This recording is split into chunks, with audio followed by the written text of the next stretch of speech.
കൊച്ചി ധനുഷ്കോടി ദേശീയപാതയിൽ കല്ലാർ 60-ാം മൈലിന് സമീപം റോഡിന്റെ സംരക്ഷണ ഭിത്തി ഇടിഞ്ഞു. നിർമ്മാണത്തിലിരുന്ന സംരക്ഷണ ഭിത്തിയും മണ്ണുമാണ് ഇടിഞ്ഞത്. നിർമ്മാണത്തിന് അശാസ്ത്രീയതയാണെന്ന് പ്രദേശവാസികൾ ആരോപിക്കുന്നു.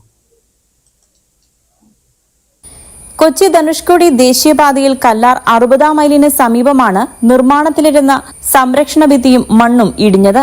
ഞായറാഴ്ച രാവിലെയോടെയാണ് സംഭവം. നിർമ്മാണത്തിലെ പിഴവാണ് സംരക്ഷണ ഭിത്തി ഇടിയാൻ കാരണമെന്ന് പ്രദേശവാസികൾ ആരോപിക്കുന്നു. അതിഭയങ്കരമായ ഒരു ശബ്ദം കേട്ടു. വന്ന് നോക്കി കഴിഞ്ഞപ്പോഴത്തേക്കും മണ്ണെല്ലാം ഓടിച്ച് പോകുന്നത് കണ്ട.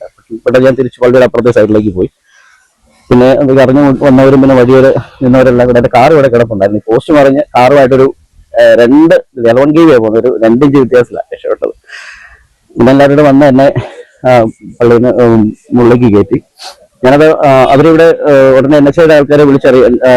EKK കൺസ്ട്രക്ഷൻസ് ആണ് നടത്തുന്നത്. അപ്പൊ ഒരു പണി തുടങ്ങിയ സമയം തൊട്ട് നിങ്ങൾക്കിത് കാണുമ്പോൾ അറിയാം എങ്ങനെയാണത് ചെയ്തു തരുന്നത്. ജസ്റ്റ് മണ്ണിന്റെ മുകളിൽ ബെഡ് അടിച്ചിട്ട് ചെയ്യുക. ഞങ്ങൾക്ക് ഇവിടെ നല്ല റോഡുണ്ടായിരുന്നു പള്ളിയിലേക്ക്, അത് നശിപ്പിച്ചിട്ടാണ്, അതായത് ബ്രേക്ക് ചെയ്തതിനു ശേഷമാണ് അവർ ഇങ്ങനെ പണിത്.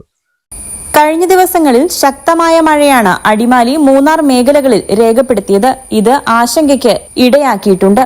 ദേശീയപാത നിർമ്മാണത്തിലെ അശാസ്ത്രീയത മൂലം നേരിമംഗലം മുതൽ മൂന്നാർ വരെ പലയിടങ്ങളിലും റോഡിലൂടെ വെള്ളം കുത്തിയൊഴുകുന്ന സാഹചര്യമാണ്. കഴിഞ്ഞ ദിവസം സബ്സ്റ്റേഷൻ മേഖലയിൽ പുഴയ്ക്ക് സമാനമായ രീതിയിൽ റോഡിലൂടെ വെള്ളം കുത്തിയൊഴുകുകയായിരുന്നു.